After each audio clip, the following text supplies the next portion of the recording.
bells had already begun to ring when Edmund Ashworth realized something was wrong. He stood at the front of the great stone church, his hands cold despite the warm morning light pouring through the tall windows. Every seat behind him was filled. Lords and ladies in fine silk waited with soft smiles, whispering about the beauty of the flowers, the shine of the candles, the perfect weather for a wedding. But the woman they had all come to see was not there. Edmund turned toward the priest, who gave him a small, uncertain nod, the kind of nod that tries to hide worry. Minutes passed. The whispers grew louder. A cousin leaned toward her husband and asked if the bride was simply nervous, taking her time. Someone else laughed softly, saying brides were often late. But Edmund knew Rosalind. She was never late. She was the kind of woman who arrived early to everything, who liked to be ready long before she needed to be. She had told him herself, only 2 days earlier, that she could not wait for their wedding day to begin. He excused himself from the altar and walked quickly toward the side door, his polished shoes echoing against the stone floor. Outside, her family's carriage stood empty, the horses shifting restlessly, their driver pacing near the wheels with a face pale as parchment. Edmund's aunt met him at the door of the carriage, her eyes wide with worry she was trying to hide. "She was ready when we left the house," his aunt said. She was smiling. She looked happy, Edmund. "I promise you." She looked happy. "Then where is she now?" Edmund asked, his voice sharper than he intended. No one had an answer. The carriage had stopped once along the road, near the old stone bridge that crossed the river outside the village. Rosalind had asked to step outside for a moment of fresh air, saying the morning was too beautiful to sit still. Her maid had gone with her, but when the maid turned back for a moment to fetch a shawl from the carriage, Rosalind was gone. Not simply missing. Gone, as if she had walked into the mist and vanished. Edmund left the church without a single word to the guests. He rode straight to the bridge, his horse thundering down the country road, as villagers stepped aside to let him pass. When he arrived, he found nothing but stillness. The river moved slowly beneath the bridge, calm and indifferent to the panic rising in his chest. On the bank, half hidden in the tall grass, lay her wedding veil, the delicate lace slightly damp from the morning dew. He picked it up with trembling hands. There was no mud on it, no sign of a struggle, no torn threads. It looked as though she had simply set it down and walked away. "Rosalind," he called out, his voice cracking against the quiet air. "Rosalind." Only the birds answered him, scattering from the trees at the sound of his voice. By afternoon, half the village had joined the search. Men walked along the riverbank with lanterns, though the sun still hung high in the sky, as if darkness might somehow reveal answers that daylight refused to give. Women gathered in worried clusters near the church, murmuring theories that ranged from foolish to frightening. Perhaps she had fallen into the river and been swept away. Perhaps she had run off with a secret lover. Perhaps something far worse had happened, something no one wished to speak aloud. Edmund refused to believe any of it. He had known Rosalind for 3 years, since she was introduced to him at a winter gathering hosted by his mother. She had a sharp mind and a gentle heart, the kind of rare combination that made people trust her instantly. She was not reckless. She was not the sort of woman to disappear on a whim, and she certainly was not the sort of woman to abandon a wedding she had spoken of so joyfully. That evening, as the search parties returned empty-handed, Edmund sat alone in his study, staring at the veil laid across his desk. His father, the old Duke, entered quietly and placed a hand on his shoulder. "Perhaps it is best to let this rest for tonight," his father said gently. "Morning may bring clearer thoughts." "The morning may bring nothing," Edmund replied. "Every hour that passes takes her further from us." His father sighed, clearly torn between comforting his son and protecting the family name from scandal. "People will talk, Edmund." "They already are. It may be easier for everyone if we allow the story to fade quietly." Edmund looked up sharply. "Easier for whom?" "Rosalind is missing.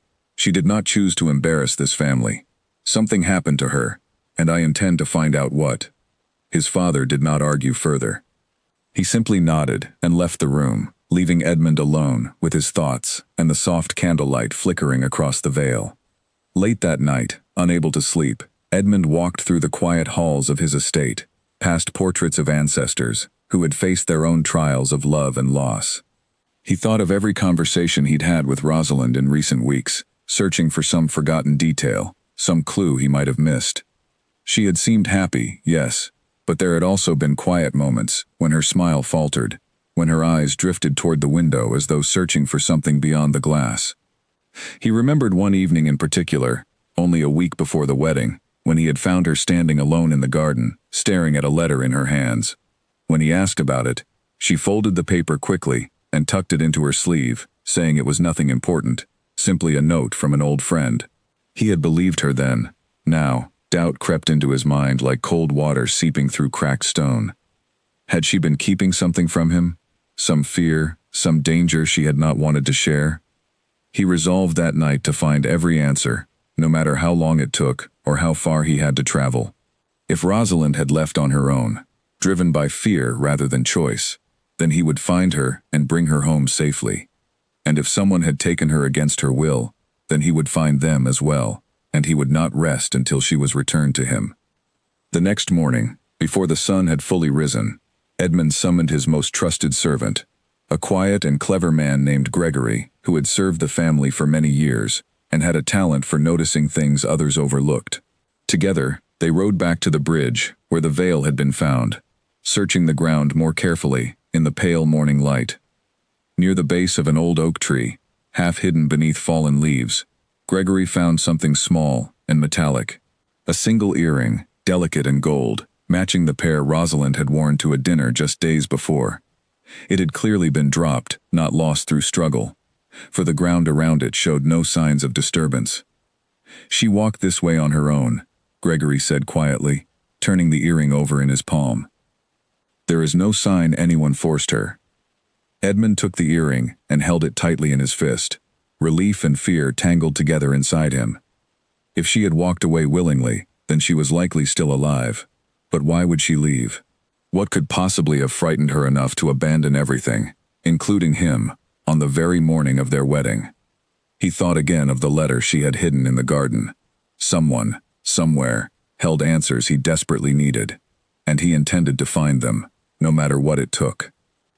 As the two men continued to search the area beyond the bridge, following a faint trail through the grass that led toward the edge of the forest, Edmund felt a strange mixture of hope and dread settle over him. Somewhere out there, Rosalind was alive. He was certain of it. But she was also frightened, hidden, running from something neither of them yet understood. And so, with the morning sun rising fully over the hills, Edmund Ashworth began the search that would change everything he believed about his bride, his family, and the secrets that had been hiding in plain sight all along. By the time Edmund returned to the estate that afternoon, word of Rosalind's disappearance had spread through every corner of the county. Servants whispered in hallways. Neighboring families sent letters filled with false sympathy and thinly veiled curiosity. Everyone wanted to know the same thing. Had the Duke been abandoned at the altar, or had something far darker taken place? Edmund ignored the letters and the whispers alike. He had more important matters to attend to. He called for a private meeting with Rosalind's household staff, hoping someone among them might know something useful. Most simply repeated what he already knew, describing her as cheerful and excited in the days leading up to the wedding. But one servant, a young woman named Eleanor, who had served as Rosalind's personal maid for the past 2 years, hesitated when questioned, her eyes darting nervously toward the door. "Is there something you wish to tell me?" Edmund asked gently, sensing her unease. Eleanor twisted her hands together, clearly torn between loyalty to her mistress and the seriousness of the situation. Finally she spoke, her voice barely above a whisper.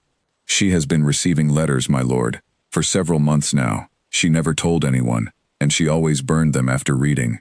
But I saw the look on her face each time one arrived. She was frightened." Edmund felt his chest tighten.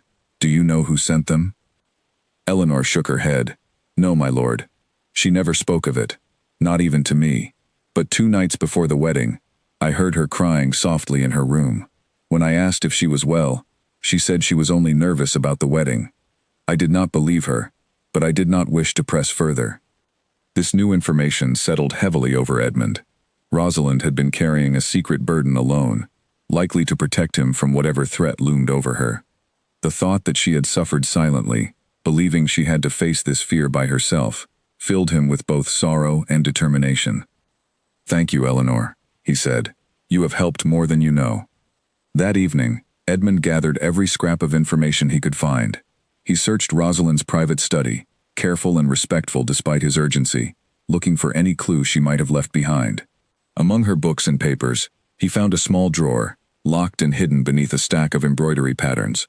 With Gregory's help, the lock was carefully opened, revealing a single folded letter that had somehow escaped the flames that consumed the others.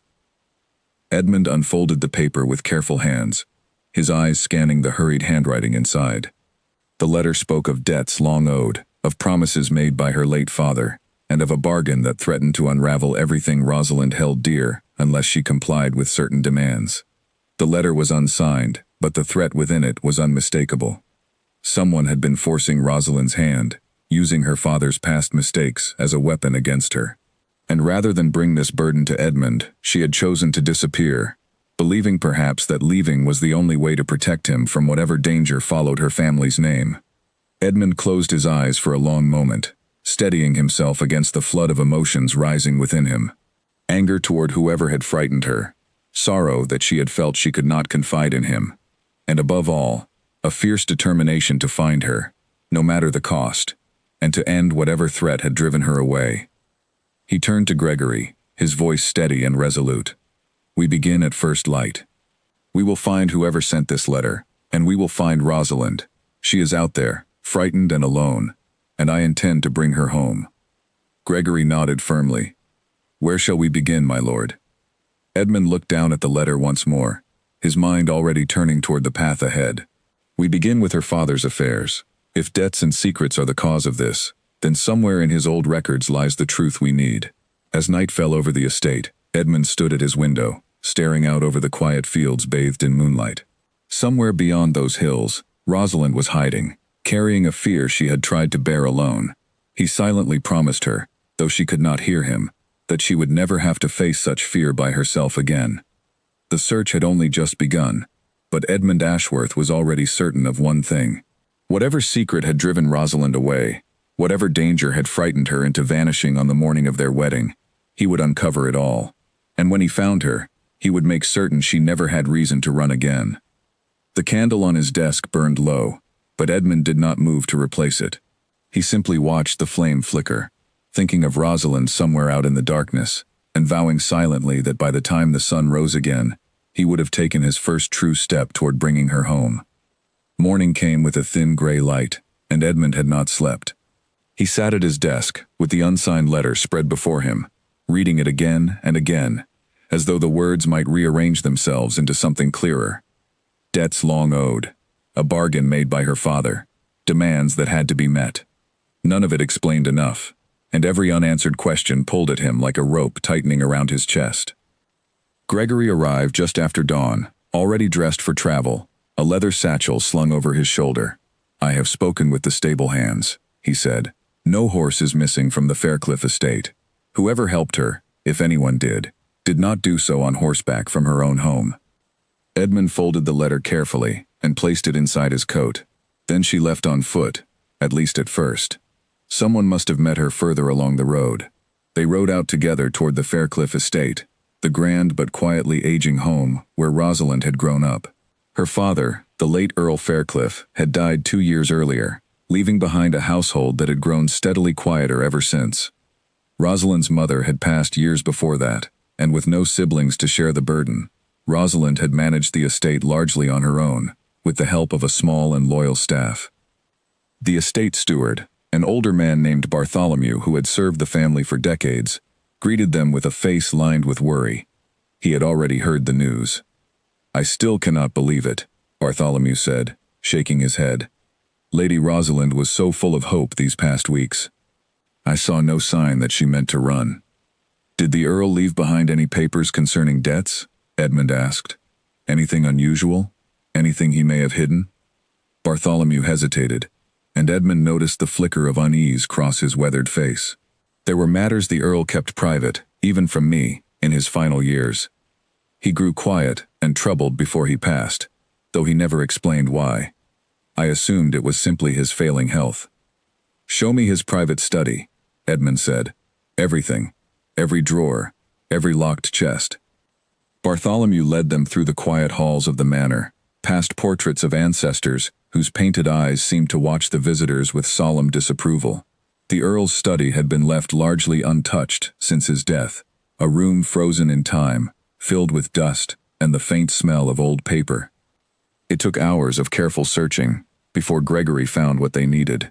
Hidden beneath a false bottom in one of the desk drawers, a small bundle of papers, tied together with fraying string, containing records of loans taken out in secret, debts far larger than anyone in the household had ever suspected.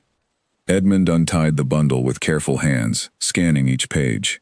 The Earl had borrowed heavily from a man named Josiah Vane, a moneylender known in certain circles for his ruthless methods and his talent for trapping desperate men in agreements they could never escape. The final page, dated only months before the Earl's death, contained a clause that made Edmund's blood run cold. Should the Earl fail to repay his debts before his passing, the agreement stated that his daughter, Rosalind, would be bound by marriage to a partner of Vane's choosing, in order to settle the family's obligations. Edmund's hands tightened around the paper. He tried to sell her, he said quietly, his voice trembling with restrained anger. Her own father tried to trade her future to escape his debts. Bartholomew looked stricken. I had no knowledge of this, my lord. I swear it, the Earl kept this hidden from everyone. Gregory studied the document carefully. If Rosalind discovered this agreement, and if Vane believed the debt still stood despite the Earl's death, then she may have been threatened directly. Perhaps she believed leaving quietly was the only way to protect you from becoming entangled in her father's mistakes. Edmund felt a fresh wave of understanding wash over him, mixed with grief for the woman he loved, who had carried such a heavy secret entirely alone. She had not run from him. She had run to protect him, believing that her silence and her sacrifice might spare him from a danger she thought was hers alone to bear. We must find this man Vane, Edmund said, folding the papers carefully. If he has taken her, or if he has frightened her into hiding, he will answer for it. Bartholomew provided what little information he had. Josiah Vane operated primarily out of the city, though he was known to have dealings in several towns along the coast, where merchants and travelers often sought quick loans for risky ventures. It was not much to go on, but it was a beginning. Before leaving the estate, Edmund asked to see Rosalind's private chambers once more, hoping some small detail might have been overlooked. Her room remained exactly as she had left it, the bed neatly made, her personal belongings arranged with the same careful order she brought to everything in her life. On her writing desk, tucked beneath a stack of letters from friends and distant relatives, Edmund found a small, worn journal. He opened it carefully, aware of the strange intimacy of reading her private thoughts, yet driven by the desperate need to understand her final days before she vanished. The entries were brief but revealing, filled with fear she had never spoken aloud. She wrote of threatening visits from a stranger, claiming to represent her father's old debts. She wrote of sleepless nights, of the terror that Edmund might somehow be harmed if she did not comply with the demands being placed upon her. The final entry, dated the night before their wedding, brought tears to Edmund's eyes as he read it. I love him more than I have ever loved anything in this world, she had written. And it is because I love him that I cannot allow this danger to touch him. I will find a way to protect him, even if it means losing everything I have ever wanted for myself. Edmund closed the journal gently, holding it against his chest for a long moment. Rosalind had not abandoned him out of doubt or fear of marriage. She had sacrificed her own happiness, believing it was the only way to keep him safe. The realization only deepened his resolve. He would not allow her sacrifice to be the end of their story. He would find her, and he would show her that love was not something to be protected through separation, but something to be faced together, no matter the danger. We ride for the coast, Edmund said firmly, tucking the journal safely into his coat alongside the Earl's hidden papers. If Vane has dealings there, then that is where we begin our search for both him and for Rosalind. Gregory nodded, already moving toward the horses waiting outside. Bartholomew watched them go with a heavy heart, murmuring a quiet prayer for the young woman he had known since she was a child, hoping she would be found safe and unharmed. As they rode away from the Faircliff estate, the sun climbing higher into the pale morning sky, Edmund felt something shift within him. The sorrow and confusion of the previous days had hardened into something sharper, something more purposeful. He was no longer simply searching for his missing bride. He was hunting for the truth behind a cruel bargain that had threatened to destroy her future, and he intended to dismantle it, piece by piece, until Rosalind was safely returned to him. The road ahead stretched long and uncertain, but for the first time since the wedding that never was, Edmund felt a flicker of hope guiding his path forward. Somewhere along that coastline, hidden among strangers and secrets, Rosalind was waiting to be found. And Edmund Ashworth had no intention of stopping until he found her. The coastal road wound through hills dotted with sheep and old stone fences, and by the time Edmund and Gregory reached the first fishing town, their horses were tired and their patience thinner than either would admit. They stopped at a small inn near the harbor, the kind of place where sailors and merchants gathered to trade news along with their coin. If Josiah Vane had dealings in this region, someone here would know his name. The innkeeper, a broad woman named Margaret with sharp eyes and sharper instincts, studied Edmund carefully before answering any of his questions. She had seen enough travelers pass through her doors to recognize desperation when it walked in wearing fine clothes. "Josiah Vane," she repeated slowly, wiping down the counter with a worn cloth. "That name brings trouble wherever it travels. What business does a gentleman like yourself have with a man like him?" Edmund considered his words carefully. "He may have information about someone dear to me. A young woman, missing these past 2 days. I believe she may have crossed paths with him, or with someone acting on his behalf." Margaret's expression softened slightly, though her caution remained. "There was a young woman here, 2 nights past. Frightened thing, kept her face hidden beneath a hood, though I caught a glimpse of her eyes, sharp and clever, like she was thinking 3 steps ahead of everyone around her. She asked about ships leaving for the northern ports, paid in coin. I doubt she came by honestly, though I did not ask where it came from." Edmund's heart quickened. "Do you know which ship she boarded?" Margaret hesitated, glancing toward Gregory before answering. "I cannot say for certain, but there was a merchant vessel that left with the morning tide, bound for a smaller port further up the coast. She spoke with the captain briefly before boarding. Beyond that, I know nothing more." It was not much, but it was more than they'd had before. Edmund thanked Margaret and left a generous sum for her trouble, then turned to Gregory with renewed determination. "We follow the coast," Edmund said. "If she boarded that ship, then we will find the port where it makes berth, and we will find her there." They spent the following 2 days traveling along the rugged coastline, stopping at every port town large enough to have a harbor master worth questioning. Each stop brought fragments of information, small pieces that slowly began forming a clearer picture. A woman matching Rosalind's description had been seen disembarking at a quiet fishing village nestled between steep cliffs, a place known more for its isolation than its charm. When they finally arrived, the village greeted them with narrow streets and salt-worn buildings, the kind of place where strangers were noticed immediately and questioned just as quickly. Edmund approached the local physician first, reasoning that a woman traveling alone and frightened might have sought medical attention, even for something as simple as exhaustion. The physician, an elderly man named Walter, confirmed their suspicions almost immediately. "A young woman came to me 2 days ago," he said, adjusting his spectacles as he studied Edmund. "Exhausted, pale, clearly frightened of something, though she refused to speak of it. She asked only for something to help her sleep, and directions to any household in the village seeking domestic help." Edmund felt a surge of hope mixed with concern. "Did she give a name?" Walter frowned, thinking back. "She called herself Charlotte, though something in her manner suggested it was not her true name. She had the bearing of someone far more educated than her simple clothing suggested. I sent her toward the Whitmore household, further up the hill. They had recently lost a governess, and were in need of someone to care for their children." Edmund could hardly believe how close they had come. Rosalind, clever as always, had disguised herself and found work as a governess, hiding in plain sight among a family who had no idea of her true identity, or the danger surrounding her. "Thank you," Edmund said, already turning toward the door. "You may have just saved her life." As they made their way up the hill toward the Whitmore household, Edmund's mind raced with a mixture of relief and worry.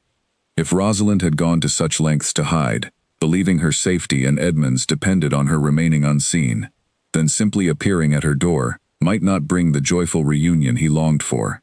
She might see his arrival as a danger rather than a rescue, believing that Vane or his men could follow him directly to her hiding place. Gregory seemed to sense his hesitation. "We should be careful how we approach this, my lord. If she believes herself safer alone, she may run again before we have the chance to explain everything we have learned." Edmund nodded slowly, understanding the wisdom in his companion's caution. "Then we will not rush. We will observe first, ensure her safety, and find the right moment to approach her gently." The Whitmore estate came into view as they crested the hill. A modest but well-kept home, surrounded by gardens, clearly tended with great care. Through an open window, Edmund caught a glimpse of a woman's figure moving about a sunlit room, her posture familiar even from a distance, his breath caught in his throat. It was her. After days of searching, after uncovering secrets that had shattered his understanding of the woman he loved, Rosalind was finally within reach. But before he could take another step forward, a stern voice called out from the garden gate, stopping both men in their tracks. "And who might you gentlemen be, wandering so near our home uninvited?" Edmund turned to find a tall, sharp-eyed woman watching them with clear suspicion, her arms crossed firmly over her chest. This, he realized, must be the lady of the Whitmore household, and she was not about to let strangers approach her home without explanation. Edmund straightened his posture, choosing his words with great care, aware that whatever he said next could either bring him closer to Rosalind or push her further away. "Forgive our intrusion, madam. My name is Edmund Ashworth, and I have traveled a great distance searching for someone very dear to me. I believe she may be residing in your household, working perhaps as a governess for your children." The woman's expression shifted from suspicion to careful curiosity. "We do have a governess who joined us only recently, a quiet young woman, very skilled with the children, though she carries herself with a sadness she tries hard to hide. Charlotte is her name, though I confess I have wondered more than once if that is truly hers." Edmund felt his chest tighten at the confirmation. "It is not her true name, madam, though I mean her no harm. Quite the opposite. I fear she has been running from a danger she believed she had to face alone, and I have come to help her, not to bring her further trouble." The woman studied him for a long moment, weighing his words carefully, before finally softening her stance. "Come inside then, but you will wait until I have spoken with her privately first. She deserves the chance to decide for herself how this reunion unfolds." Though Edmund agreed immediately, grateful for the woman's protective instincts even as they tested his patience. He and Gregory waited in a small sitting room, while the lady of the house climbed the stairs to find Rosalind, leaving Edmund alone with his racing thoughts and the overwhelming hope that after everything, he was finally about to see her again. Minutes passed like hours. When soft footsteps finally sounded on the staircase, Edmund rose to his feet, his heart pounding with a mixture of joy and fear over what her reaction might be. The door opened slowly, and there she stood, thinner than he remembered, her once vibrant eyes shadowed with exhaustion and worry, yet unmistakably, wonderfully alive. "Edmund," she whispered, her voice trembling with disbelief. For a moment, neither of them moved, as though speaking too quickly might shatter the fragile reality of finally standing before one another again. Then Rosalind's composure broke, and she rushed forward, and Edmund caught her gently, holding her as though he might never let her go again. "You should not have come," she whispered against his shoulder, even as she clung to him tightly. "It is not safe. You do not understand what danger follows me." Edmund pulled back just enough to look into her eyes, his voice steady and full of quiet determination. "I understand more than you realize. I know about your father's debts. I know about Vane. And I promise you, Rosalind, I have not come to bring you back into danger. I have come to end it, once and for all." For the first time in days, Rosalind allowed herself to believe that perhaps she no longer had to carry this burden alone. They sat together in a quiet corner of the Whitmore garden, away from curious eyes and listening ears, while Rosalind finally told Edmund everything she had kept hidden for so long. Her voice trembled at first, but grew steadier as she spoke, as though simply sharing the truth lifted a weight she had carried alone for far too long. She explained how the letters had begun arriving months earlier, always unsigned, always delivered by messengers who vanished before anyone could question them. At first, the demands seemed small. Requests for information about the Faircliff estate's finances, questions about property lines and old agreements she barely understood. But as the wedding drew closer, the letters grew more direct, revealing the existence of her father's secret debt and the cruel bargain attached to it. I did not want to believe it, Rosalind said, her hands twisting nervously in her lap. My father was not a cruel man, Edmund. He was proud and foolish with money, but I never believed he would trade my future to escape his mistakes. When the final letter arrived, threatening to reveal everything to you and to destroy your family's reputation alongside mine, I panicked. I believed if I disappeared, the debt would simply fade, with no one left to claim it. Edmund listened patiently, his hand resting gently over hers. You believed leaving would protect me. I believed it was the only way, she admitted. I could not bear the thought of you being dragged into my father's ruin, of our marriage being built upon a foundation of threats and old debts neither of us created. I thought if I vanished quietly, Vane would lose his leverage, and you would be free to move forward, without the shadow of my family's mistakes following you. Edmund shook his head slowly. Rosalind, you did not need to face this alone. Whatever burden your father left behind, it was never yours to carry by yourself, and it certainly was never a burden that should have separated us. Rosalind's eyes filled with tears she had clearly been holding back for days. I was frightened, Edmund, not just for myself, but for you. I did not know how far Vane was willing to go to collect what he believed he was owed. Gregory, who had been standing quietly near the garden entrance, stepped forward with a measured voice. My lady, if I may ask, did Vane ever contact you directly, or were all communications delivered through intermediaries? Rosalind considered the question carefully. Always through others. I never saw his face, only heard his name, whispered through servants and messengers, too frightened to reveal more than necessary.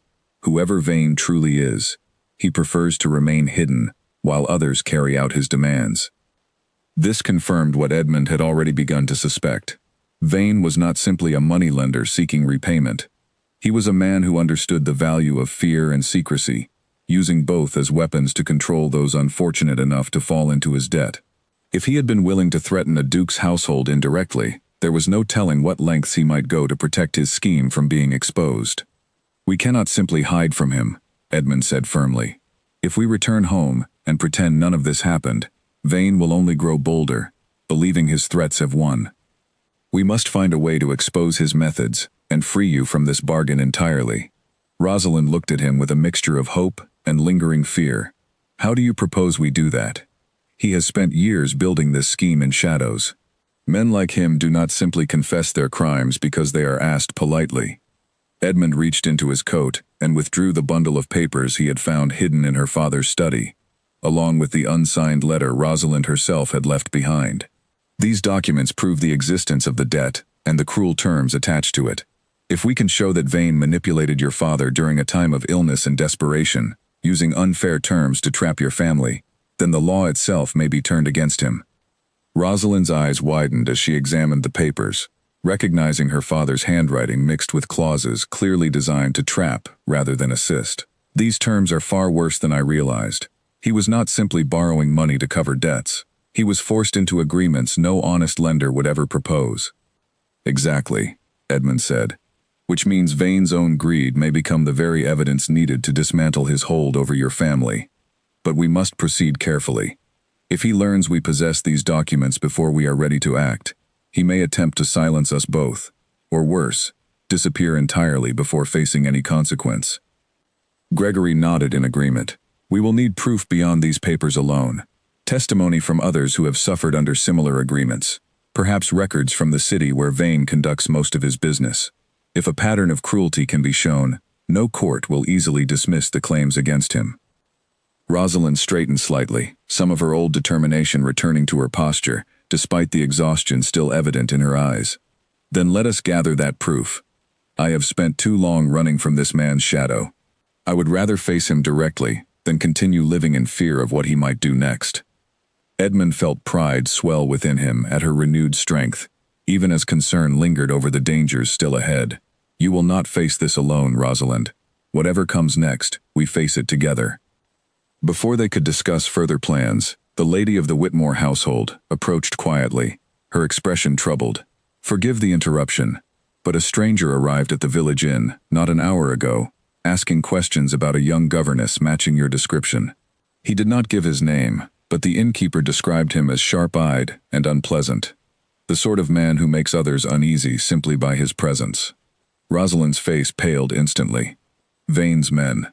They have found me already.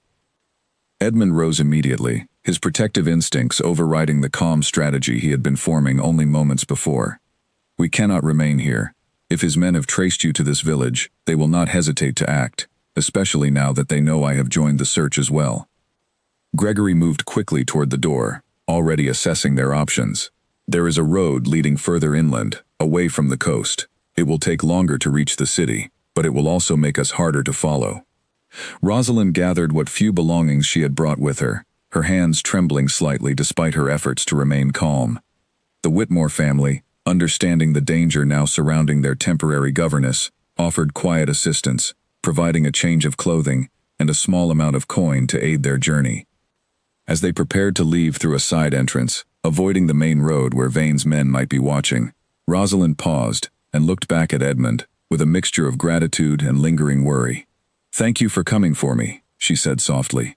"Even after everything, even after I left without explanation, you still came." Edmund took her hand gently, his voice steady with quiet conviction. "I will always come for you, Rosalind. No matter how far you run, no matter what secrets stand between us. That is a promise I intend to keep for the rest of our lives." With the sound of distant footsteps drawing closer along the village road, the three of them slipped quietly into the countryside, beginning the next dangerous leg of their journey toward the city, where the truth about Josiah Vane and the fate of the Faircliff family finally awaited them. The inland road proved rough and unforgiving, winding through dense woodland where sunlight barely broke through the thick canopy above. Edmund, Rosalind, and Gregory rode in careful silence for much of the journey, each of them listening for the sound of hooves that might signal Vane's men had picked up their trail once more. Every snapping twig in the distance sent Rosalind's hand tightening around the edge of her cloak, though she said nothing, determined not to let fear control her actions any longer. By evening, they reached a small crossroads town, where they hoped to rest before continuing toward the city. Gregory secured rooms at a modest inn, choosing one with a rear entrance that allowed them to avoid the main street entirely. Rosalind, exhausted from days of running and hiding, finally allowed herself a moment of stillness as she sat near the small fireplace in their room, watching the flames dance, while Edmund studied the documents they had gathered.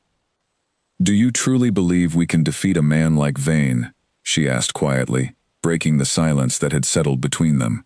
"He has spent years building his power through fear. Men like him do not simply disappear because a few documents reveal their cruelty." Edmund set the papers aside and moved to sit beside her, his voice calm but resolute. "Power built on fear is often more fragile than it appears. Vane relies on secrecy and silence to maintain his control. The moment his methods are exposed to those with the authority to act against him, his power begins to crumble. We simply need enough proof to ensure that exposure cannot be ignored." Rosalind studied him carefully, admiration mixing with her lingering worry. "You speak with such confidence, yet you barely knew of this danger only days ago." "I have learned quickly," Edmund replied with a faint smile, "and I have far greater motivation than most men might have in my position. I refuse to allow a man like Vane to destroy the life you and I are meant to build together." Gregory entered the room quietly, having spent the last hour speaking with the innkeeper and gathering what information he could about the surrounding roads and any strangers who might have passed through recently. His expression was serious as he closed the door behind him. The innkeeper mentioned 2 men passing through earlier today, asking similar questions about a young woman traveling with companions, Gregory said. "They did not stay long, which suggests they are continuing to search rather than waiting in one location. We should assume they remain close behind us." Rosalind's shoulders tensed at the news, though she forced herself to remain composed. "Then we must move quickly. Every moment we delay only brings them closer." Edmund nodded in agreement, though his mind was already working through their next steps. "Gregory, you mentioned records existing in the city that might reveal a pattern in Vane's dealings. Do you know where such records might be found?" Gregory considered the question carefully. Vane operates several lending offices throughout the city, though he rarely appears in person at any of them. His agents handle most of his direct business, while he remains hidden behind layers of associates. However, the city magistrate's office keeps records of formal complaints filed against moneylenders, particularly those involving disputed agreements or accusations of unfair practices. If others have suffered under terms similar to those imposed upon the Faircliff family, their complaints may already exist within those records. Then that is where we begin, Edmund said firmly. If we can find even a handful of similar cases, we may be able to build a case strong enough to bring formal charges against him, regardless of how carefully he has hidden his own involvement. Rosalind, though still weary, felt a flicker of renewed determination stirring within her. I want to help gather this proof myself. I have hidden long enough, allowing others to search on my behalf, while I remained frightened and passive. If we are to face Vane, I wish to face him with open eyes and full understanding of everything he has done. Edmund reached for her hand, his expression filled with quiet respect. Then we face this together, exactly as you wish. They rested only a few hours before continuing their journey at first light, eager to reach the city before Vane's men could close the distance between them. The roads grew busier as they approached, filled with merchants, travelers, and the general noise of city life that offered both safety in numbers and new dangers in the form of unfamiliar faces who might recognize Rosalind despite her continued disguise. Upon arriving at the city's edge, Edmund secured lodging under a false name, taking every precaution to avoid drawing attention to their presence. Gregory immediately set out toward the magistrate's office to begin searching through official records, while Edmund and Rosalind remained behind, reviewing the documents they already possessed for any additional details that might strengthen their case. As afternoon turned to evening, Gregory returned with a thick folder of papers, his expression a mixture of relief and grim satisfaction. I found what we needed, he said, spreading the documents across the table. 3 separate complaints filed against Josiah Vane over the past 5 years, each describing similar terms to those found in the Earl's private papers. Families trapped by debts, forced into agreements involving property, marriage arrangements, and in one case, indentured labor to settle outstanding sums. Rosalind's hands trembled as she examined the documents, horrified by the pattern of cruelty revealed within them. He has done this before, repeatedly, and no one has stopped him. The complaints were dismissed each time, Gregory explained, his voice tight with frustration. Vane's associates argued that the agreements were entered willingly, despite clear evidence of manipulation and desperation on the part of those involved. Without a united case presenting the full pattern of his methods, individual complaints have been easily ignored. Edmund studied the documents carefully, his mind working through the pieces now assembled before them. Then we present all of it together. Your father's agreement, combined with these prior complaints, creates a pattern too significant to dismiss. If we can bring this evidence directly to a magistrate with the authority and integrity to act, Vane's methods will finally be exposed for what they truly are. Rosalind looked up at him, a spark of hope returning to her tired eyes. Do you know of such a magistrate? Someone who cannot be easily influenced or intimidated by a man like Vane? Edmund considered the question carefully, drawing upon connections his family had cultivated over generations. My father has long been acquainted with Magistrate Wallace, a man known throughout the region for his unwavering commitment to justice, regardless of the wealth or status of those brought before him. If we present our evidence directly to him, I believe he will take the matter seriously. Gregory nodded approvingly. Then we must arrange a meeting as quickly as possible, before Vane learns of our efforts and attempts to interfere. As night settled over the city, the 3 of them finalized their plans, aware that every step forward brought them closer to a confrontation that could either free Rosalind from her father's cruel bargain or expose them all to greater danger than they had yet faced. Yet despite the uncertainty ahead, Rosalind felt something she had not experienced in weeks.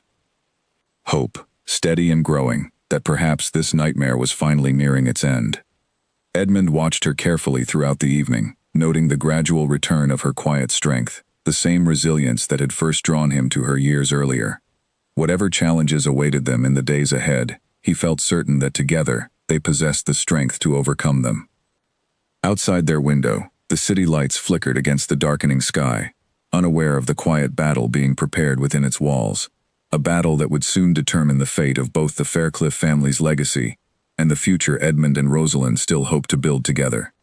Magistrate Wallace agreed to meet them the following morning, though he insisted the meeting take place quietly, away from his usual offices where curious clerks and hidden ears might carry word of their business to unwanted listeners.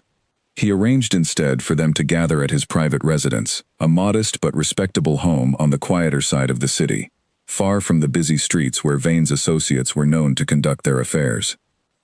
Edmund, Rosalind, and Gregory arrived just as the morning mist began to clear, each of them carrying copies of the documents they had gathered over the previous days. Magistrate Wallace greeted them personally at the door, a tall man with graying hair and sharp, attentive eyes that seemed to miss nothing. "Your father speaks highly of your character, young Ashworth," Wallace said, as he led them into a comfortable study lined with books. "I trust whatever brings you here carries the same seriousness he described in his letter." "It does, Magistrate," Edmund replied, placing the bundle of documents carefully on the desk between them.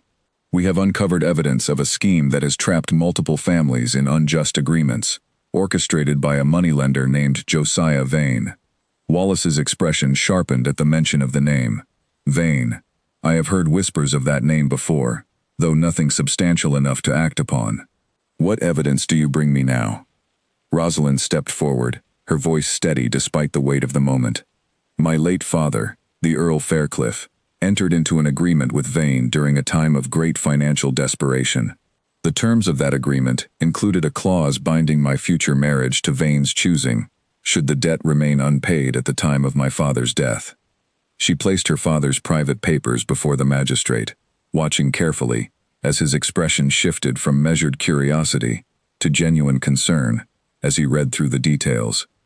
"This is a deeply troubling document," Wallace said slowly, setting the papers down after several minutes of careful reading. "Such terms border on coercion rather than legitimate lending. If this stood alone, I might still hesitate to act, given the difficulty of proving intent after your father's passing. But you mentioned other families as well?" Gregory presented the additional complaints they had gathered from the magistrate's own archives, watching as Wallace's frown deepened with each new page. "These complaints were previously dismissed," Gregory explained. "Each one individually lacked sufficient evidence to overturn Vane's claims of willing agreement, but taken together, alongside the Faircliff documents, they reveal a consistent pattern of manipulation." Wallace leaned back in his chair, rubbing his temples as he considered the full weight of the evidence now before him. "If what you present here is accurate, Vane has been operating a scheme of coercion, disguised as legitimate lending for years, preying upon families during their most vulnerable moments. This is precisely the kind of pattern that, once properly documented, cannot be easily dismissed by any court, with genuine concern for justice." "Then you will help us?" Rosalind asked, hope evident in her voice, despite her attempts to remain composed. Wallace studied her carefully before answering.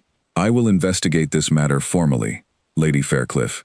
However, I must caution you that men like Vane rarely surrender without resistance. If he learns of this investigation before we are prepared to act, he may attempt to destroy evidence, intimidate witnesses, or disappear entirely before facing any consequence." Edmund's jaw tightened at the warning. "Then we must move quickly and carefully, ensuring he has no opportunity to escape justice before this evidence can be presented properly." Wallace nodded, already reaching for a fresh sheet of paper to begin drafting formal documentation of their findings. "I will require statements from each of you, detailed and precise, along with any additional evidence you can gather regarding Vane's methods. In the meantime, I strongly advise that Lady Faircliff remain hidden and protected. If Vane suspects that his scheme is at risk of exposure, she may become an even greater target than before." Rosalind felt a chill at the warning, though she straightened her shoulders with renewed resolve. "I have hidden long enough, Magistrate. I do not intend to cower further while others fight this battle on my behalf." "Your courage is admirable," Wallace said gently, "but courage alone will not protect you from a man desperate to preserve his secrets. Allow us to build this case properly, and I promise you, Vane will face the consequences of his actions in due time." Edmund placed a reassuring hand on Rosalind's shoulder, sensing her frustration mixed with lingering fear. "The magistrate is right, Rosalind. We have come too far to risk everything through hasty action. Let us allow the proper process to unfold, while ensuring your safety remains our priority." Rosalind reluctantly agreed, though the weight of feeling protected rather than empowered still sat uneasily within her. As they prepared to leave the magistrate's residence, Wallace offered one final piece of guidance. I will send word once the formal investigation is underway, he said. In the meantime, remain cautious. Trust few, and keep your true whereabouts known only to those absolutely necessary. They returned to their lodging with a renewed sense of purpose, though the danger surrounding them remained ever present. Over the following days, Edmund and Gregory worked closely with the magistrate's office, providing detailed statements and additional evidence as investigators quietly began examining Vane's business dealings throughout the city.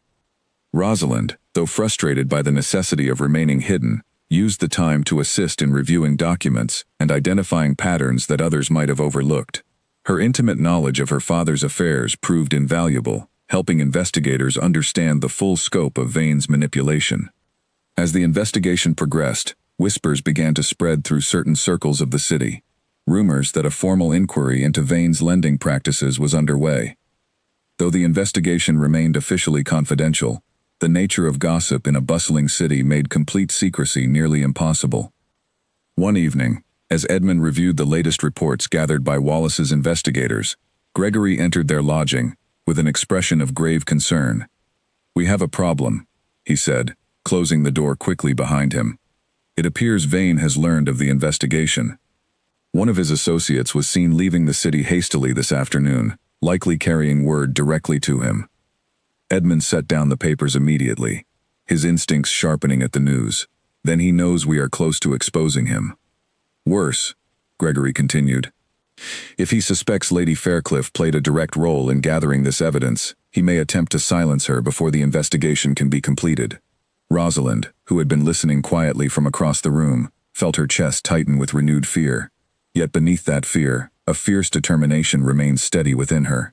She had spent too long running, too long hiding from the consequences of her father's mistakes. She would not allow Vane's desperation to undo everything they had worked to build.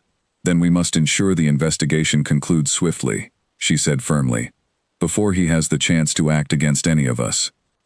Edmund nodded in agreement, already formulating their next steps. The danger surrounding them had grown sharper, more immediate, yet their resolve remained unshaken. Whatever Vane intended to do next, they would face it together, prepared and united, refusing to allow fear to control their path any longer. Outside their window, the city continued its quiet evening routine, unaware of the growing storm brewing between a desperate moneylender and the small group determined to bring his cruelty into the light at last. Word arrived 2 days later, delivered by a nervous young clerk from the magistrate's office, requesting an urgent meeting. Edmund and Rosalind hurried to Wallace's residence, uncertain whether the news would bring relief or further complications. They found the magistrate pacing his study, his usual calm composure replaced by visible tension. "Vane has grown aware of the full scope of our investigation," Wallace said without preamble, gesturing for them to sit. "He has begun attempting to buy the silence of several witnesses who previously filed complaints against him, offering generous settlements in exchange for withdrawing their statements." Rosalind's stomach tightened at the news.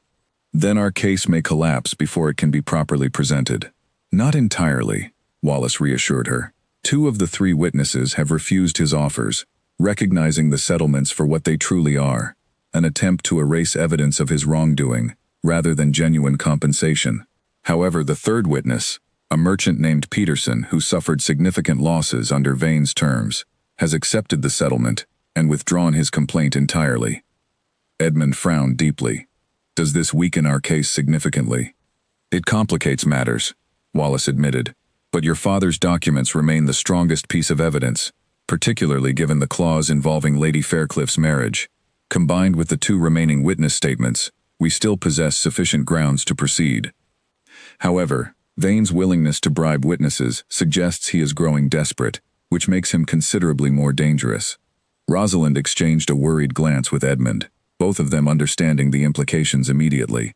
A desperate man, cornered and fearful of exposure, was far more likely to act rashly, potentially targeting those he perceived as threats to his freedom and reputation.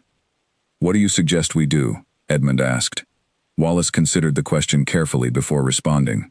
"I believe it is time to confront Vane directly, though under carefully controlled circumstances. If we can arrange a meeting where he believes he holds the advantage, while in truth we possess overwhelming evidence against him, we may be able to compel a confession, or at least gather additional proof of his methods through his own words." Rosalind's eyes widened at the suggestion. You wish for me to face him directly? Only if you feel prepared to do so, Wallace said gently. Your presence may provoke a response from Vane that reveals more than he intends, particularly if he believes he still holds power over your family's fate. However, this approach carries genuine risk, and I would never insist upon it without your full understanding and consent. Edmund immediately voiced his concerns. I do not like the idea of placing Rosalind directly before this man, regardless of the safeguards we might arrange. Rosalind, however, felt something steady settle within her as she considered the proposal. She had spent weeks running from Vane's shadow, allowing fear to dictate her choices. Perhaps the time had come to face that fear directly, on her own terms, rather than allowing it to control her any longer. I wish to do this, she said firmly, surprising both Edmund and Wallace with her sudden resolve. I have hidden long enough. If confronting Vane directly brings this matter to a swifter resolution, then I am willing to face him, provided proper precautions are taken to ensure my safety. Wallace nodded approvingly, clearly respecting her courage even as he outlined the careful planning required to protect her throughout the encounter. We will arrange the meeting at a location we control, with armed guards positioned discreetly nearby. Vane will believe he is meeting you alone to discuss a private settlement, unaware that we will be recording every word spoken. Edmund remained uneasy about the plan, though he recognized the strength and determination behind Rosalind's decision. If we proceed with this, I insist on being present as well, even if hidden from Vane's immediate view. That can be arranged, Wallace agreed. Your presence nearby may prove valuable, both for Lady Faircliff's comfort and in case circumstances require immediate intervention. Over the following days, careful preparations were made for the encounter. A message was sent to Vane through one of his associates, indicating that Lady Faircliff wished to discuss settling her father's debt personally, believing this to be her only remaining option to avoid further scandal. The message was crafted carefully to appeal to Vane's arrogance, suggesting that Rosalind believed herself cornered and desperate, exactly the impression Wallace hoped would draw him into a false sense of security. Vane responded quickly, agreeing to meet at a private location near the harbor, a warehouse he apparently used for discreet business dealings, away from public scrutiny. Wallace's men carefully surveyed the location beforehand, ensuring hidden positions were secured for both protection and documentation of the meeting. On the appointed evening, Rosalind dressed carefully, her composure steady despite the nervous energy coursing through her. Edmund watched her prepare with quiet admiration, marveling at her courage, even as his own protective instincts urged him to find some way to prevent her from facing this danger directly. You do not have to do this, he said softly, taking her hands gently in his own. We can find another way. Rosalind smiled faintly, though her eyes carried the weight of determination rather than fear. I know I do not have to, but I choose to. This man has controlled my life through fear and secrecy for far too long. I wish to look him in the eyes and show him that I am no longer the frightened woman he believes me to be. Edmund could not argue against such resolve, though he pressed a gentle kiss to her forehead before she departed, silently praying that the careful plans they had arranged would be enough to keep her safe. As Rosalind approached the darkened warehouse near the harbor, her heart pounded steadily beneath her composed exterior. Somewhere nearby, hidden but watchful, Edmund and Wallace's men waited, ready to act the moment danger arose. Yet in this moment, walking alone toward the man who had haunted her every waking thought for months, Rosalind felt something unexpected settle within her. Not fear, though fear certainly remained, but something stronger, steadier, a quiet, unshakable resolve to finally confront the shadow that had controlled her life for far too long, and to reclaim, once and for all, the future she had almost sacrificed entirely out of misguided love and fear. The warehouse smelled of salt and old timber, lit only by a single lantern hanging near the far wall. Rosalind stepped inside slowly, her footsteps echoing against the wooden floor, as she scanned the shadows for any sign of the man she had come to face. A figure emerged from the darkness near the back of the room, tall and composed, dressed in clothing far finer than one might expect from a simple moneylender. Josiah Vane studied her with cold, calculating eyes, a thin smile spreading across his face as he approached. Lady Faircliff, I confess I did not expect you to come so willingly. Your father, I recall, was far less composed when discussing matters of debt. Rosalind forced her voice to remain steady, despite the tightness gripping her chest. My father is no longer here to answer for his mistakes. I have come to settle this matter myself, so that it may finally be put to rest.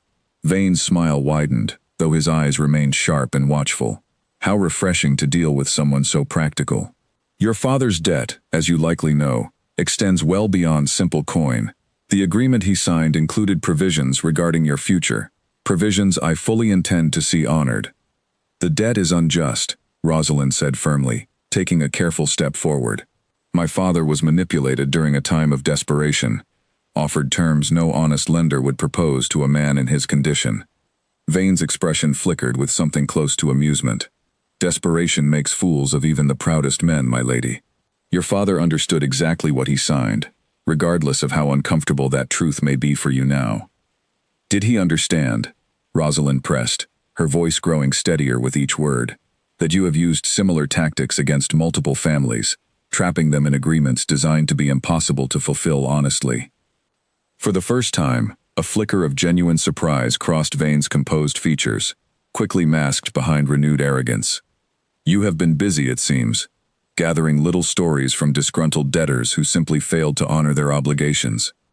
I have gathered evidence, Rosalind corrected sharply. Evidence that reveals a clear pattern of coercion, evidence that has already reached the magistrate's office. Vane's jaw tightened almost imperceptibly, though he quickly recovered his composure. Bold claims from a woman who arrived here alone, seeking to negotiate her own fate. Tell me, Lady Faircliff, do you truly believe threats will improve your position in this conversation? I am not making threats, Rosalind replied calmly. I am stating facts. Facts that will be presented formally, regardless of whatever agreement you believe still binds my family. Vane's eyes narrowed, studying her carefully, as though reassessing the situation entirely. You came here believing yourself protected, didn't you? Foolish girl. Do you truly believe a magistrate's investigation frightens a man who has spent years learning precisely how to remain untouched by such inconveniences? As Vane spoke, his voice grew sharper, more revealing than he likely intended, confirming exactly the kind of confession Wallace had hoped to capture. Your father was far from the only fool desperate enough to accept my terms. Each agreement I craft is designed carefully to appear legitimate, while ensuring the debtor has no true path toward freedom. It is simply good business, nothing more. Rosalind felt a chill at his casual admission, yet she remained composed, understanding the significance of every word he spoke. Good business built upon deception and coercion. Vane stepped closer, his earlier charm replaced by something colder, more dangerous. Careful, my lady. You stand here alone, believing your clever gathering of evidence grants you some measure of safety. I assure you, men far more powerful than a country magistrate have learned to look the other way when properly motivated. Before Rosalind could respond, the warehouse door burst open, and Edmund strode inside, his expression fierce with barely restrained anger. Behind him, several of Wallace's men entered as well, their presence immediate and unmistakable. I believe you have said quite enough, Mr. Vane, Edmund said coldly, positioning himself protectively beside Rosalind. Vane's composure finally cracked, genuine alarm flashing across his features, as he realized the full scope of what had just transpired. This was meant to be a private conversation. Nothing involving coercion and manipulation remains private for long, Wallace said, stepping forward from among his men, his expression grim with satisfaction. Every word you have just spoken has been documented, Mr. Vane, alongside the formal complaints and evidence already gathered against you. Vane's eyes darted between Edmund, Rosalind, and the magistrate's men surrounding him, clearly searching for some means of escape that no longer existed. This changes nothing. Agreements signed remain legally binding, regardless of how they were obtained. That determination will be made by proper legal authority, Wallace replied firmly, not by a man who has spent years avoiding accountability through intimidation and bribery. Rosalind stood tall beside Edmund, watching as the man who had haunted her thoughts for months finally faced the consequences of his actions. The fear that had controlled her for so long began to lift, replaced by a quiet, steady sense of justice finally being served. Vane attempted one final tactic, his voice turning smooth and persuasive once more. Surely we can reach some arrangement, Lady Faircliff. I am a reasonable man, willing to reconsider certain terms, if it means avoiding unnecessary complications for us both. Rosalind met his gaze steadily. No trace of the fear that once controlled her remaining visible. "The only arrangement I wish to see, Mr. Vane, is your practices exposed fully, so that no other family suffers as mine has under your schemes."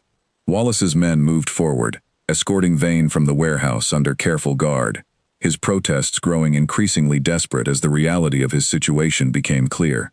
As he was led away, Rosalind finally allowed herself to release the breath she had been holding throughout the entire confrontation, relief washing over her in a wave that nearly buckled her knees. Edmund caught her gently, holding her steady as the weight of the encounter finally settled upon her. "You were remarkable," he whispered softly, pride evident in every word. "Truly remarkable." Rosalind allowed herself to lean into his embrace, the months of fear and hiding finally beginning to lift from her shoulders. "It is over," she whispered, hardly daring to believe the words even as she spoke them. "It is finally over." Wallace approached them both, his expression serious but hopeful. "The confession we captured tonight, combined with the evidence already gathered, should be more than sufficient to bring formal charges against Vane. His schemes will finally face the justice they have long deserved." As they left the warehouse together, the night air felt lighter somehow, as though the very atmosphere had shifted alongside the resolution of the danger that had haunted them for so long. Yet even as relief settled over the group, Edmund knew their journey was not entirely finished. There remained still the matter of Rosalind's future, their delayed wedding, and the life they had both fought so hard to protect and reclaim. In the weeks that followed Vane's arrest, the formal legal process moved forward with steady determination. Magistrate Wallace personally oversaw the presentation of evidence, ensuring that the confession captured within the warehouse, combined with the documented pattern of coercion revealed through multiple witness statements, formed an undeniable case against him.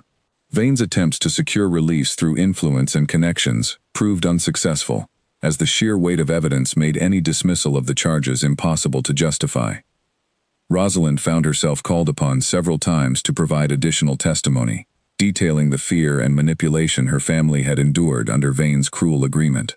Though each retelling brought fresh waves of difficult emotion, she approached the process with quiet strength, understanding that her cooperation would help ensure justice not only for her own family, but for others who had suffered similarly under Vane's schemes.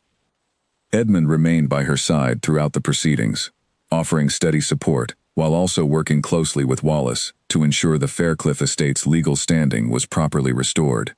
With the fraudulent debt agreement declared void due to its coercive terms, Rosalind's inheritance and family lands were fully secured, free from the shadow that had threatened to consume everything her father had left behind. As the formal case against Vane neared its conclusion, additional witnesses came forward, encouraged by the courage Rosalind had shown in facing her fears publicly. Families who had previously remained silent, fearful of retaliation or social embarrassment, finally shared their own experiences with Vane's predatory lending practices. The pattern of manipulation grew undeniable, painting a clear picture of a man who had built his fortune upon the desperation and suffering of others. During this period, Edmund and Rosalind spent countless evenings together, slowly rebuilding the closeness that fear and secrecy had once threatened to destroy. Rosalind confided fully in him now, sharing every detail of her father's final years, her own struggles managing the estate afterward, and the isolation she had felt believing she carried this burden entirely alone.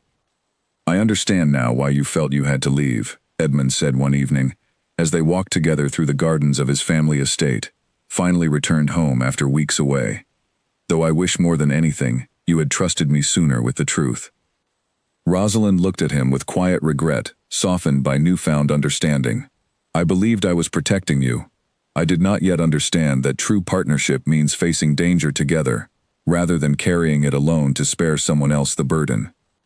Edmund squeezed her hand gently, a lesson I hope we both carry forward, should any future difficulty ever threaten to divide us again. Rosalind smiled softly, feeling a warmth she had not experienced fully since before the letters and threats had first begun disrupting her peace. "I believe we have both learned enough these past weeks to ensure such division never happens again."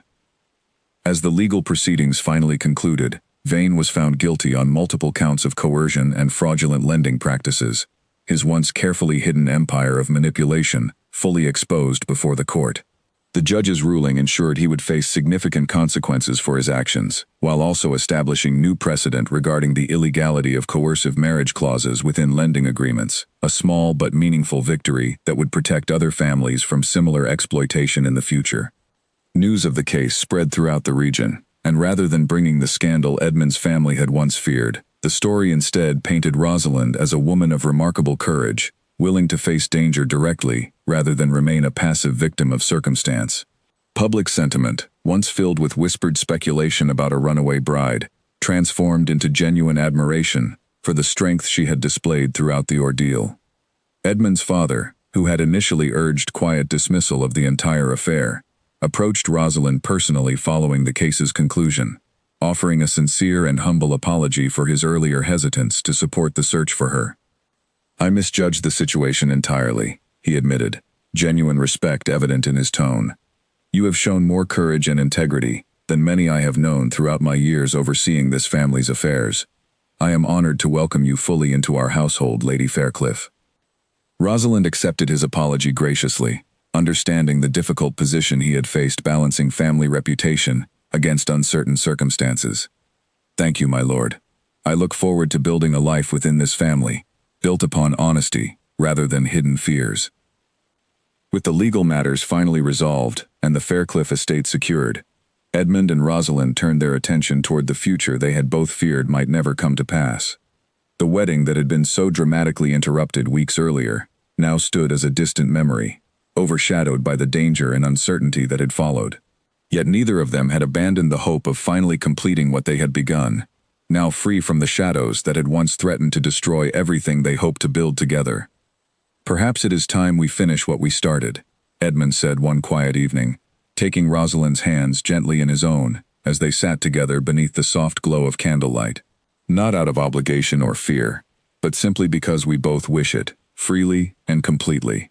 Rosalind felt tears of genuine happiness gather in her eyes, a stark contrast to the fear and desperation that had once filled her final moments before their first attempted wedding.